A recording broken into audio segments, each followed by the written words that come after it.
I want to talk about gender ideology and this idea that we identify as spiritual beings. We identify with our body, and we have allowed ourselves to convince ourselves that we could possibly be born, incarnated into this experience of this physical body as spiritual, eternal souls. And in that process, we were born into the wrong body, the wrong gender, the wrong sex. Like, that in and of itself is the deepest depth of depravity that humanity will ever experience. It's the deepest. Nothing will ever surpass that. Nothing will go lower than that. And I respect the condition that many, many people around the world suffer with. This sense that they don't feel aligned with what society has told us represents their gender and all of that. I respect that. I understand it. I have the deepest consideration for people that struggle with that. But at the end of the day, we are forgetting that we are spiritual beings first, and we are experiencing this physical plane. And we are forgetting that this life is not about how we come to feel great about ourselves based on what we experience in the world and how we relate to our experiences in our mind. No. No, our actions are a reflection of our internal security and understanding that our awareness should be focused unselfishly and selflessly, and the most fulfillment ultimately comes from how we contribute to the world and how we relate to the world and how we relate to our communities, our friends, our families. And when we're on our deathbed at the end of our lives, we're thinking, how could we have spent more time with the people we loved? How could we have dedicated more of our time to contributing to our loved ones or the society more broadly? Those are the things we're thinking about. We're not thinking about what we have accomplished in terms of us feeling happy with ourselves.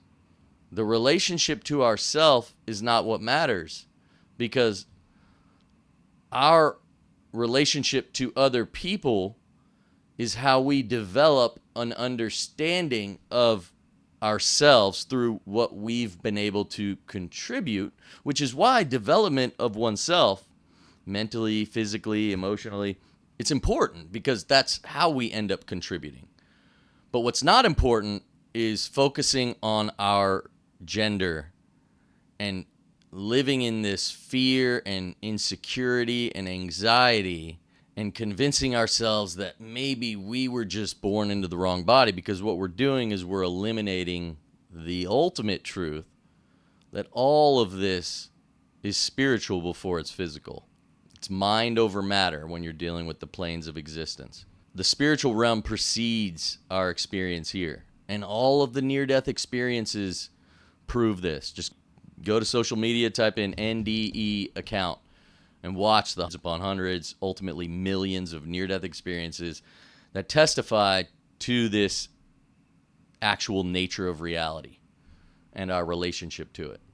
And they say it's all about love.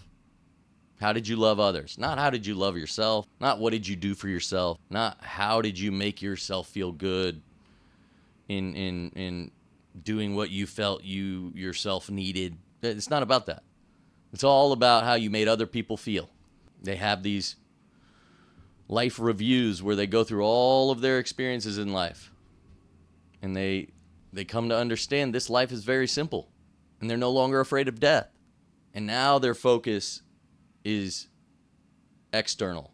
And what facilitates that external experience and making the most of it is seeking first the kingdom within. When you seek the kingdom within, you discover that spiritual soul, the essence of your being. And then you recognize this physical reality is nothing but an opportunity to allow your spiritual eternal soul to experience that which it is not, which is unconditional love at its core. But in this life, it's difficult, it's tough, it's stressful, it's all that. And so we come here to experience this because on the other side, we are all love. And so we should focus on making the most of this life. And back to the original purpose of this video. I don't know how, but just like the endless debate within religions, just like the division within humanity all around the world for all the different reasons, just like us overcomplicating the purpose of this existence that leads to us thinking that we could be born in the wrong body and should focus our attention on ourselves and how we feel about ourselves, when in reality, we are our soul. This is just a vessel that we are here to make the most of loving other people, learning to love other people, experiencing everyday interaction, and we should be focusing on how we contribute and the ripple effect that we provide to the world. That's the purpose. And it's sad that humanity has gone so far away from our spiritual vision that ultimately is what we're going to return to, this spiritual awareness and the simplification of the purpose of this existence, which Jesus Christ made very clear. Love God above all things, love creation essentially, and love your neighbor as yourself. And how do you want to be loved? You want to be loved as someone that's accepted for who you are. So there should be no need to go through the drastic measures of the surgical operations and the medical, the hormonal treatments that people go through in order to deal with what I fully respect and understand and want nothing, have nothing other than mercy and compassion for the people that struggle with this condition. This is not against you. I love you like I love myself, and I want what's best for you. But what's most important is your worldview. What's most important is you recognizing that you are far greater and far deeper and far more important than what your physical body looks like in this incarnation. And what's important is recognizing this is temporary and this is a gift. This is presence of the present moment. I don't think it's a coincidence those two words mean the same thing. This life is a gift. And once you understand this isn't your first rodeo and that you are an eternally divine being, then wherever you're at, you chose this. And it's up to you to make the most of it. And that's the healthiest way to look at this life. Because then you begin to own everything that you experience. No longer do you look at things that you don't like about yourself or the circumstances you've been dealt or the obstacles in your path. You own all of that. And this is why I have a big problem with a lot of the mainstream religious narratives, because they tell us that we are victims of circumstance. God is just wanting to love us, but he can't if we don't reciprocate it and or if we don't do certain things or join a certain church or take part in certain rituals. That's ultimately what has contributed to leading humanity astray. This idea that we are not spiritual beings coming here for the purpose of living this experience of not being perfect, not living in a state of perfection and static love unconditionally. No, we come here to experience the crap, so to speak, the physical limitations that we don't have on the other side. And so, just as religion has led us to judge each other and have this never-ending religious debate, the medical community has led us to thinking that we are not greater than our physical vessel. And what we need to return to is a sense of spiritual oneness, a sense that we are all a human family living this physical experience together, but as a part of a whole that is spiritual at its core And the core of each and every one of us is our soul, and it is unconditional love. That is the nature of our soul. And so once we start to put all of this together, and once we start to see as each other and as God, that is the source of all that is, then I think it will help us understand what I said in the beginning of this video, that this is, if you just take a step back and look at the travesty of our children suffering from not only thinking that they've been born in the wrong body, but being given the opportunity to make changes to their physical body that are permanent, that prevent them from being able to experience reproduction, which is at the core of having a family, having children, developing those long-term, lifelong relationships that speak and are